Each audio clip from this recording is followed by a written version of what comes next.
নন মুসলিম politician ভারতের তারা এখন আমাকে ব্যবহার করছে ভোট ব্যাংকের জন্য। প্রাইম মিনিস্টার ভারতের নরেন্দ্র মোদী তার পরের ইলেকশনে 2019-এ 2 মিনিটের কম সময়ে তিনি আমার নাম নিয়েছে 7 বার। क्या आप जानते हैं कि जाकिर नाइक है कौन? श्रीलंका में बम ब्लास्ट हुए, 300 लोग मारे गए और श्रीलंका ने जो कदम उठाए हैं उसमें जाकिर नायक के टीवी चैनल पे प्रतिबंध लगाया। ये जाकिर नाइक कौन है भाई? ये वही जाकिर नाइक है जिसके दरबार में जाकर दिग्गी राजा उसकी तारीफ करते नहीं सकते थे। ये वही जाकिर नाइक है जिसको कांग्रेस की सरकार ने, इन लोगों ने देश कैसे चलाया है। इसी जाकिर नाइक को भारत सरकार ने संबोधित करने के लिए बुलाया था। भाइयों बहनों, जिस जाकिर नाइक के शब्द প্রাইম মিনিস্টার ভারতের ইলেকশন জেতার জন্য ডক্টর জাকির নাইকের নাম নিতে হয়। আগামী ফজলে রব্বি। আপনি কি জানেন কোন প্রাণীরা ডিম দেয় এবং কোন প্রাণীরা বাচ্চা দেয়? একদিন হযরত আলী রাদিয়াল্লাহু আনহু নামাজে যাওয়ার জন্য ঘর থেকে বের হলেন। এদিকে কয়েকটি কাফের ফোন দিয়ে আঁকল যাতে হযরত আলী নামাজের জামাতে শরীক না হতে পারে। তারা পথ আগলিয়ে হযরত আলীকে জিজ্ঞাসা করল, আলী, আমরা তোমার কাছে কিছু জানতে চাই, দয়া করে আমাদেরকে বলবে সে বিষয় সম্পর্কে। হযরত আলী বললেন, কি জানতে চাও বলো। কাফেররা বলল, হে আলী, তুমি বলো তো কোন প্রজাতির প্রাণী ডিম দেয় এবং কোন প্রজাতির প্রাণীরা বাচ্চা দেয়। প্রশ্ন শুনে হযরত আলী রাদিয়াল্লাহু আনহু সাথে সাথে উত্তর দিলেন, যে প্রাণীর কান বাহিরে থাকে সেই প্রজাতির প্রাণীরা বাচ্চা দেয়, আর যেই প্রাণীর কান ভিতরে থাকে সেই প্রাণীরা ডিম দেয়। এই কাফেরা লক্ষ্য করে দেখল কথা তো সত্য। তারা বিস্ময়ে বিভোর হয়ে বলতে লাগলো, সর্বনাশ, আমরা নিজেরাও তো এই প্রশ্নের উত্তর জানতাম না। আলী তো একদম নির্ভুল উত্তর দিল। লক্ষাধিক নবী পৃথিবীতে 5-7 জন ছাড়া, উপরের 5-7 জন ছাড়া যত নবী আপনি নাম বলতে পারবেন, যাদের নাম জানি কিংবা জানি না, সব সাইয়েদনা ইব্রাহিমের বংশধর। ওনার নাতিপুতি। ওনার আল্লাহ 86 বছর বয়সে দিলেন সাইয়েদনা ইসমাইল আলাইহিস সালামকে। ওনার বয়স যখন 100 তখন দিলেন সাইয়েদনা ইসহাক আলাইহিস সালামকে। দুর্ভাগ্যজনক হলেও সত্য, ইসমাইলের চেইনে কোনো নবী আল্লাহ দেন নাই। সব নবী এই চেইনে। হাজার হাজার লক্ষাধিক নবী খালি ইসহাকের বংশে নামে। এই বংশে কোনো নবী নাই। এত নবী এখানে এসেছে, এরা ভেবেই নিয়েছে ওই যে শেষ নবী, যেটা শ্রেষ্ঠ নবী, এটাও এখানেই আসবে। সাইয়েদনা ঈসা আলাইহিস সালামের পরে আল্লাহ স্টপ মেরে দিলেন। স্টপ মেরে দিয়ে 570 বছর পরে শ্রেষ্ঠ নবীটারে আল্লাহ এই চেনে পাঠিয়ে দিলেন। এজন্য আমরা হচ্ছি বানি ইসমাইল আর এরা হচ্ছেন বানি ইসরাইল।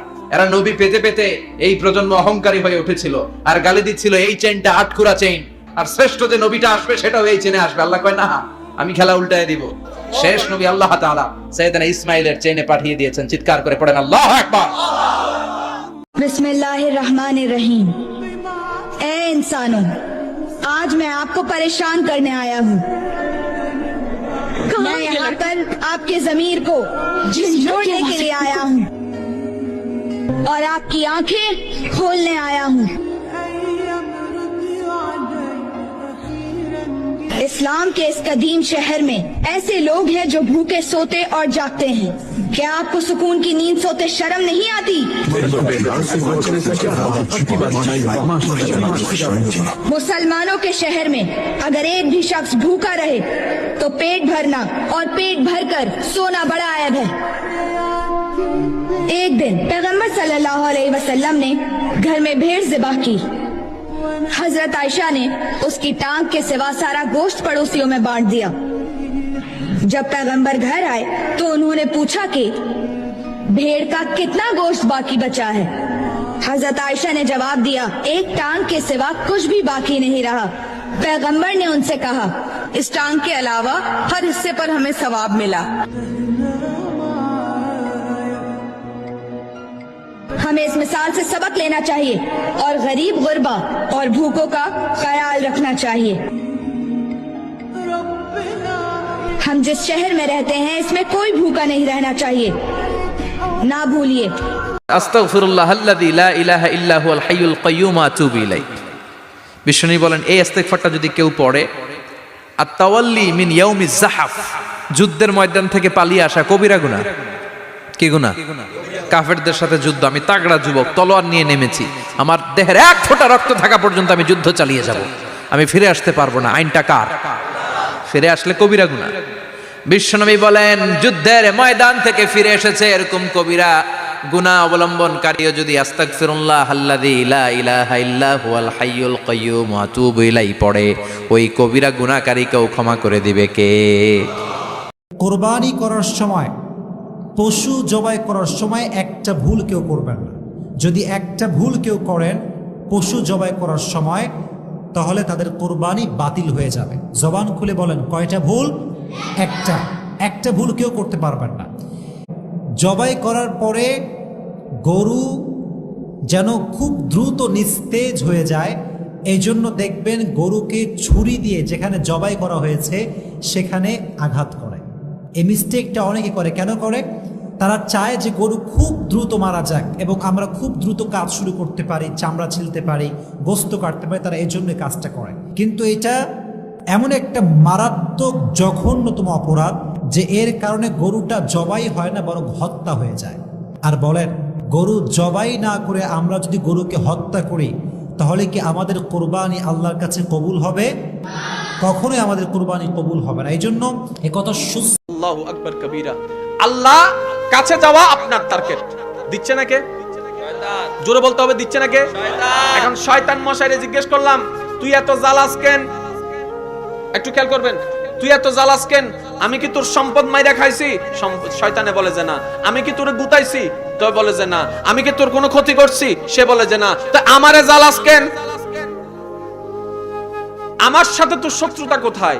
তখন শয়তান উত্তর দেয়, তোর বাপকে না মানার কারণে আল্লাহ আমারে আবা ওয়াস্তাকবারা ওয়া কানা মিনাল কাফিরিন বানিয়েছে। আমি আল্লাহর প্রিয় ছিলাম, শুধু তোর বাপকে সম্মান না করার কারণে আমি আল্লাহর দুশমন হয়েছি। ওই বাপের সন্তান যতগুলো আছে সবাই আমার দুশমন। আমি বললাম, আমরা তো কিছু করলাম না, আমার পিছনে লাগলা কেন? শয়তানে বলে, তোদেরকে না মানার কারণে আমি জাহান্নামী হয়েছি, আমি একা জাহান্নামে যাব না, তোদেরকেও নিয়ে যাব, তোদেরকেও নিয়ে যাব, তোদেরকেও নিয়ে যাব। এটা হচ্ছে শয়তানের চ্যালেঞ্জ। এই মাথার মধ্যে এই কথাটা বসাই নেন, শয়তান আপনাকে জাহান্নামে নিতে চাচ্ছে, আল্লাহর রহমত আপনাকে জান্নাত দিতে চাচ্ছে। এবার সিদ্ধান্ত আপনার। এখানে আর মাও নাই, বাবাও নাই। এবার সিদ্ধান্ত আপনাকে নিতে হবে।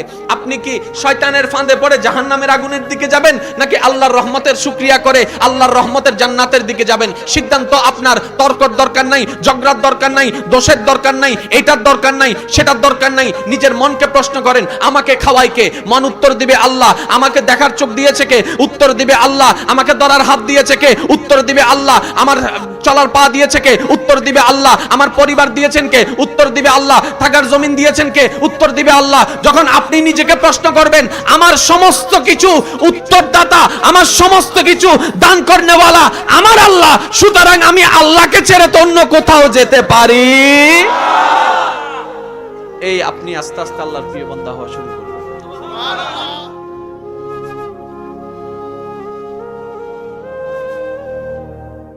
ডিভোর্স বেড়ে যাচ্ছে, এটা একটা মহামারীর মতো কাজ করছে। ডিভোর্স হওয়ার যতগুলা কারণ আছে তার মধ্যে একটা কারণ হচ্ছে ওই স্বামী স্ত্রীর সম্পর্কের ভিতরে ইসলামের ক্ষমতা, ইসলামের নিয়ম, ইসলামের পাওয়ার না থাকা। এবার এই জিনিসটাকে অনেকে নেগেটিভ ভাবে দেখবে। কিভাবে? মানে এখানে ধর্ম আনার দরকার কি? আমি বললাম, ভাই ধর্ম না, ধর্ম একটা সাজেশন। যাই ধর্ম একটা সাজেশন, যেটা আমাকে গাইডলাইন দেয় কি করব, কিভাবে করব। এটা আমার ওস্তাদ, এটা আমার অভিভাবক ধর্ম। জোরে বলেন না।